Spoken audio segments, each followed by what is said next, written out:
If you hood educated, I'm glad you made it. Allow me to unfold my knowledge, wisdom, and understanding from a hood brother's point of view to all of you, here, there, and everywhere. Now check me out. Man, I'm talking about this case right here, the YNW Melly case. I'm talking about with everything that we are learning right now. Man, I'm talking about just from my observation, just from me watching this and seeing all the evidence that has been coming out, this little bit of evidence is major. And from my observation, everything is pointing to YNW Melly's guilt. Everything is pointing to Bortland's guilt.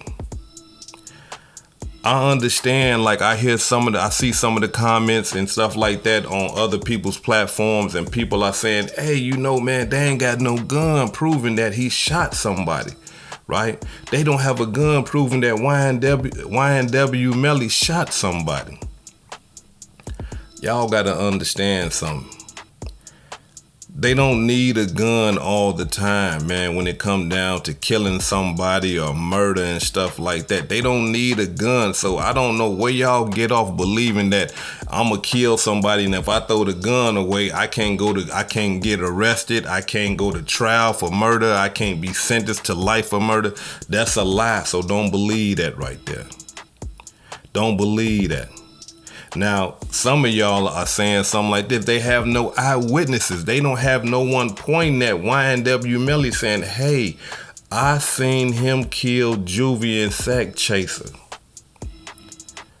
Listen, let me tell y'all something. A lot of the times when people go to trial and stuff like that, they have a thing in the judicial system called circumstantial evidence. Circumstantial evidence is not clear-cut evidence. Circumstantial evidence is not, the gun. It's not somebody pointing the finger saying, yep, it was him that did it. Circumstantial evidence is an accumulation of facts. Listen to what I just said. Circumstantial evidence is an accumulation of facts that point in your direction and said, hey, he did this. Not no, we believe he did it. It's a possibility he did it. This evidence is pointing at you as if it's an eyewitness, as if it is a gun. And all of it together. Hey, there you go right there. That's the man that did it. That's what circumstantial evidence do. Now, before I go any farther, let's get into the defense, right? Because we want to play both parts, and then I want to tell y'all what the prosecuting attorney got, right? Now, the defense is this right here. YNW Melly ain't had no gunpowder residue on his hands. They ain't find a gun on YNW Melly. They raided his cribs and stuff like that. They ain't find no guns there. YNW Melly defense is they don't have a motive. Why would a young man wake up out of the sky blue and just decide, hey, you know what? Today I'm gonna kill two of my best friends. I don't care. I just feel like killing, right? Not only that though, YNW Melly defense is there's no eyewitnesses. There's no one placing him at the scene of the murder. There's no one pointing at him saying that I seen him kill both of them. So, I mean, in a good defense, I mean, like, he got some good things going for him, right? But I would have to say, I'm talking about just from my observation, I'm talking about in just seeing trials and stuff like that, that it's weak. His case, his defense is a weak defense. And let me explain to y'all why. I always tell y'all, if y'all can remember the BTB Savage video and other videos before that, I always talk about that cell phone. I always tell y'all that cell phone is gonna tell on you. Yeah, You ain't gotta snitch on yourself no more, or you don't need no eyewitnesses or none of that, because the cell phone is gonna tell on you. Why? Because that satellite up there. Yeah, that satellite up there, I'm talking about, is connecting to your phone and telling the whole world, hey, he over here. This where he at. This what he doing. He calling somebody. He texting somebody. Oh, he just jumped in the car. He over here on 45th and Knox now. Okay, now he down here on 15th and Knox. It's telling you, it's telling everything on you. Your whereabouts, who you talking to, who you on social media with. The phone is telling. And that's what happened in this case. The phone. So what the prosecution had did was this right here. After boiling, after they, according to what the prosecution is saying that they was all at the studio. YNW Melly, Bortland, Sack Chaser, and Juvie. They left the studio, got in the car, went into an area where it's real dark at, ain't no people around, ain't no witnesses and stuff like that. They are saying that YNW Melly shot Bortland in the, not Bortland, pardon me, shot Sack Chaser in the back of the head, killing him, then shot Juvie in the left cheek, in his left cheek, killing him. After that, got outside the car, shot the car up, and then had Bortland drive to the hospital as if he was in a drive-by. So he driving to the hospital with his 2 dead friends in the car and run up in there as if he want to save their life, knowing that they've been dead for some time now.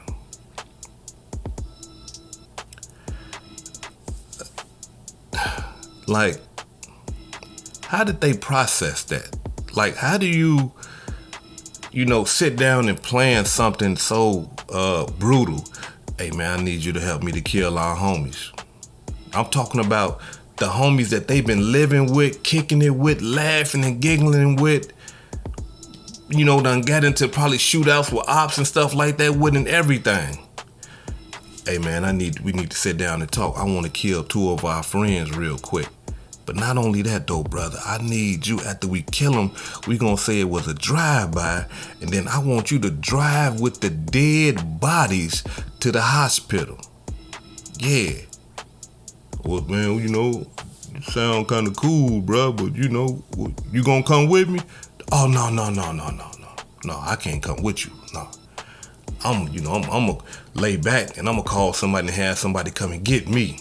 You know what I'm saying? But I want you to take the dead bodies to the hospital and then tell the homicide detectives that we got into a drive-by.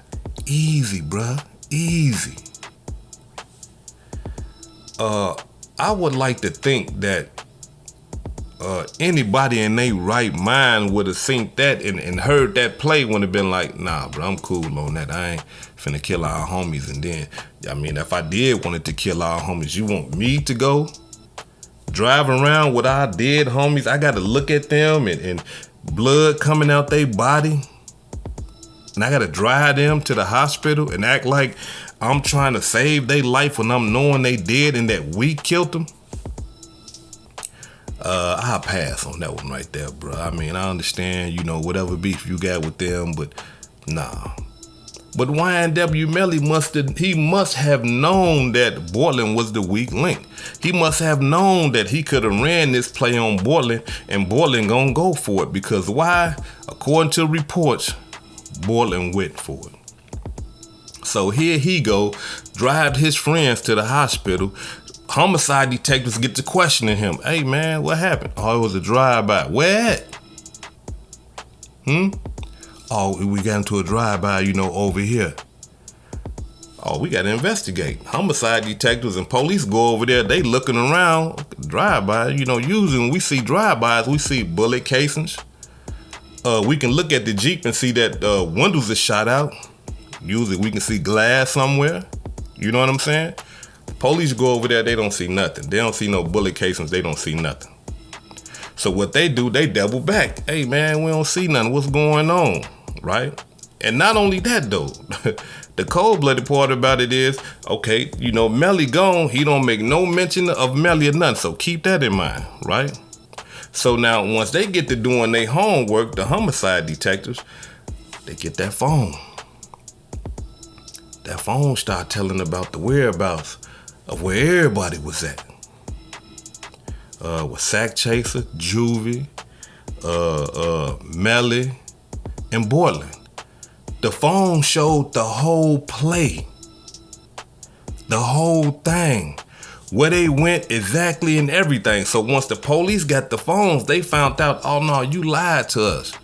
You said you was on this street right here. No, you wasn't. The GPS system is saying that you was over here. So once they go over there, guess what they find? Bullet casings. 40 caliber. After they did their homework and got to searching the car that the dead body was in, guess what they found in the car? Bullet casing, 40 caliber. And they all match. They all match. So what police are saying and what prosecuting are saying is that, no, we believe them boys got killed. It was bullets coming inside the car. Somebody was shooting inside the car. And that's why they saying that Melly is the one that shot both of them brothers while they was in the car. Set it up to make it look like a drive-by. That's when they got out the car and then start shooting up the car. Shot both of them again. According to reports, they are saying that they got post-mortem gunshot wounds. What you mean by that, hood educated? Post-mortem mean that them peoples was dead. Sack Chaser and Juvie was already dead, and they shot him some more. Now, once they get to finding out that Bortland is lying, they get to doing their homework. They test him for the gunpowder residue. He got gunpowder residue all on his hands. So regardless of what they saying as far as YNW Melly did the killing, if he got gunpowder residue on his hands, that's saying that he done did some shooting too. Whether he didn't kill him, whether he was the one that got outside the car and shot the car up, you know what I'm saying? Cause you know how it go. Hey, look, I'm gonna do this part. You got to do something too. I ain't finna do everything. You know what I mean? And so that's what it appears like to me, just being hood educated, not lane related. And let me tell y'all something, right? The killing part about all this right here, this boy is facing the death penalty.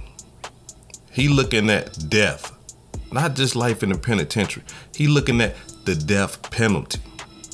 Now, the killing part, even though they got all that evidence and stuff like that, connecting them to the scene of the crime and Bortland looking more guilty than anybody, is that when all this happened, when all this shooting and stuff like this went down, right? Everybody calling, texting YNW Melly, hey man, you good? What's going on, bruh? Like, we heard 2 of the homeboys done got killed. What's going on? What's going on? And that happens, you know what I mean? If people know you close with somebody, man, and 2 of your friends end up dead or shot or something like that, and they know y'all close like this, they gonna check in on you. We ain't heard nothing about Melly. Let's, people calling and stuff like that. Tell me why he tells somebody on IG, he asked him, the man that texted him, say, hey homie, are you cool? Tell me something. He told the man, I did that. Shh. And the police went in his phone, went on his social media and said, yep, oh, okay, so you admitting to murders now.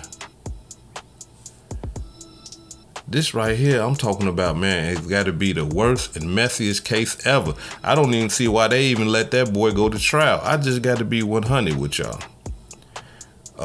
To me, he looked guilty. Him and Bortland. Both of them look guilty. But the reason why I believe that it's a backdoor is because of this right here. For one, Melly and Bortland backdoored Juvie and Sack Chaser. That was understood already. But I believe that Bortland didn't understand that Melly was finna double cross him. Because when you think about it, everybody in the case that got anything to do with this case is saving YNW Melly. YNW Melly ain't had nothing to do with it. They even trying to say that YNW Melly got outside the car and then jumped in the car with them. All type of stuff. Everybody trying to save Melly. And so if everybody trying to save Melly, what that tell you? Bortland did it. Not only that though, not just witnesses and people that got something to do with the case. Melly's attorney is placing blame on Bortland and saying that, hey man, Bortland was the one that pulled up with the dead bodies, not Melly. Bortland is the one that got gunpowder residue on his hand. Bortland is the one that pulled up in a whole different, outfit of clothing and everything. Bortland is the one that lied to y'all about what a car was and what happened to them boys and everything. Bortland. So when it come all the way down to it, I believe that YNW Melly greed got the best of him. Some of y'all might be saying, hood educated, what you mean about greed and why you saying that? Don't nobody know the motive. But according to the father, this is the motive. Check it out. Crimes. But why do you think this happened? I think the story about the 200,000 with Anthony was a true story because it's not reported, but Chris told me the same story, and also it was a $500,000 play, and Melly was going to get 200,000, Sack was going to get 200,000, Chris was going to get 100,000, and as I'm hearing it from Chris, they was going to sell the YNW brand, not a record deal or nothing like that. It was like for the brand itself, and by them being founding members, they was going to get a piece of the pie. So I don't think Melly did it on his own. I think that manager guy got in his ear and did a little divide and conquer. Because if it was up to Sack, it would never be 100K management. They were going to sell the YNW name for licensing or to sell products. What do you mean they were going to sell the name? For marketing, licensing, stuff like that. I think they want to go up on the big umbrella just to push them. I think push the brand more global. That's what I'm thinking. And so you think that Melly wanted a bigger cut of that then? I think Melly didn't want to give them guys nothing. He wanted to be the only one to shine. And then they came to town next day and gave the mothers 15,000, the other mother 10,000. So I thought to myself, if Sack was going to get 200,000, Chris was getting 100,000. If we could pay these people 25,000, keep 275,000, that's how I saw it. It just nothing added up. And Melly still to this day for me to hear him call them boys his best friend is an insult. That is an insult. Was there any sign of bad blood before your son's life was taken and before Anthony was killed? Or was there any tension there that you knew of? Not with Juvie, not with Chris, but you heard things about him and Anthony getting into like altercations or disputes about money over certain situations, and they got in a fight prior to that, and they said, like, the story that they say Sack beat him up and knocked his goals out in front of his girlfriend, and like 2 days later, I think that's when the incident happened. That money will do it all the time. I'm talking about here it is, you thinking that you know somebody, you thinking that, y'all partners and y'all close like this. No. That money will separate all that. How much money? This boy right here looking to gain all that money if he just knocked two of his friends off. Come on, man. I'm talking about, man, come on. And the reason why I got to lean towards and believe what the father is telling, because he there. He's saying that his son told him what was going down. His son told him to play. And right after that, his son ended up dead. I don't think it was because of the fight. Because Look, brothers in the hood, I mean, for people that don't know, like gang members and stuff like that, they fight all the time. But and I'm not finna say that fight don't lead to death, because sometimes they do. So I'm not finna say that. I mean, it could have been the fight, but I'm leaning more towards the money, like the father is. I'm leaning more towards it was the money that caused him to want to knock off his partners so that he can just keep all that money. His greed took over him. As far as 1-800, what's the boy name? 100 track, you know, I don't know about that situation like that, but the father even put his name in it. As y'all seen, the father said, hey, he think the manager got in his ear. But I believe that if the manager got in his ear, I believe somehow they would have connected him to the murder and he'd be locked up right now. You know what I'm saying? I believe they probably would have locked him up right now. You know what I mean? As far as connecting him to the murder. Now, being that he gave Melly phone over to them peoples, you know, there might be a play in that right there. That's probably why he's not locked up right now, because he gave them the phone and they was pinging him the whole time. You know what I'm saying? So that could be a play on that right there too. But as far as this whole case and this whole ordeal, man, this right here is a sad situation of the realities of the hood, man. Here it is. You got some poor, broken, starving young brothers who's finna come up on a multitude of money and fame and gifts and all this old type of stuff, and just let it get to you. This what I want to say, bruh, to anybody, man. I'm talking about that got or think or believe that they got close friends and stuff like that. If you see your friends do something evil to somebody that's close to y'all, understand that that same friend will do some evil to you. He just ain't been presented the opportunity to do that evil to you. But once the opportunity comes about, he will do you exactly how he did somebody else that's close to you. Pay close attention to that type of stuff. Pay close attention to this right here too. When you see evil in a so-called partner or friend or whatever, homie, whatever you want to call it, when you see them do low down dirty stuff to loved ones, I'm talking about family members, understand that he will do that to you. You are not even his blood. And you think in your mind that he won't do that to you because y'all got gang ties and y'all homies and stuff like that? Nah. That's why when I was young coming up, if I had or if I knew somebody that had children and they didn't take care of their children, I always looked at them kind of strange, like 'cause them your kids, bruh. And you out here hanging with us, gang, and doing all this old type of stuff, but you ain't even there for your children, your responsibility. I already know what you think about me then. You can't even take care of your own. You can't even show them love and respect, but then you want to sit up here and tell me, yeah, man, it's gang, man, I got your back, man, I'm going to hold you down. Nah, I can't trust it. You ain't even there for your own children, bro.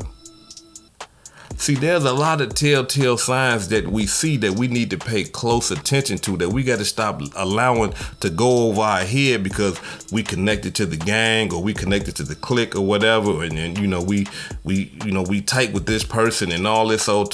This my day one. I've been knowing him ever since the sandbox. That don't mean nothing. As you can see right here, in this case, that don't mean nothing. So let this right here be a learning lesson to you. When it comes to money, fame, and attention, man, somebody will cut your throat for that. Somebody will kill you for that. Allow your friends to display who they is before you And when they do, believe them. Oh, okay, I know I can't do that with him. I can't do that with her. Cause I already seen how she did with them. I already seen how he did with them. So I can't. No, I can't rotate like that with them. I gotta let them do that with other people. I can't. Because you gotta understand something. If they like that, that is their nature. All your kind gifts and showing love and, thinking you being solid with this type of person is not finna change them. They are who they are. And you gotta believe them. This is Hood Educated, not Lame Related. Peace and love, and y'all take care of yourself out there. If I said anything that caused you to think, please hit that subscribe button if you're not subscribed to the channel already. And if you're feeling generous, please make a small donation to the channel. Now, before I get up out of here, let me say something real quick. For everybody that's on that Patreon account, they suspended my account because of the video that I put up of Black Juan. So what I want to tell all y'all is y'all need to suspend y'all membership from over there. Get from over there. Get y'all, I'm talking about, go over there right now and get y'all memberships and say, nah, I don't want no more membership. Cancel your membership. Go over there to the other channel that I got right now. It's gonna be pinned in the comment section. Go over there, get your membership over there. That way you'll be able to have, you'll be able to see some of the exclusive stuff that I lay down. But get from over there right there, because I don't want them charging y'all and none of that type of stuff, and they done suspended me. So all my Patreon members, go over there to the other channel. All my YouTube members that join my membership on YouTube, forget this YouTube thing. Go over there and get your membership. Before I depart, allow me to give a shout out to some of the blessings that I received this week. Let me give a shout out to the brother Lawrence Black for the $20 Venmo. I appreciate that, brother. Thank you. Let me give a shout out to Ronald House for the $1 Cash App. I really appreciate that, brother. Thank you. Let me give a shout out to Atu Hammond for the $2 Cash App. I really appreciate that, brother. Thank you. Let me give a shout out to Mario and LaShonda Powell for the $200 Cash App. The brother say, birthday gift, happy birthday, Team Gemini. For those of you who don't know, my birthday coming up on the 18th of this month right here. So, man, I really appreciate that, Mario, man. Thanks for the happy birthday and the well wishes, and I really appreciate the donations. This is Hood Educated, not Lame Related. Peace and love, and y'all take care of yourself out there.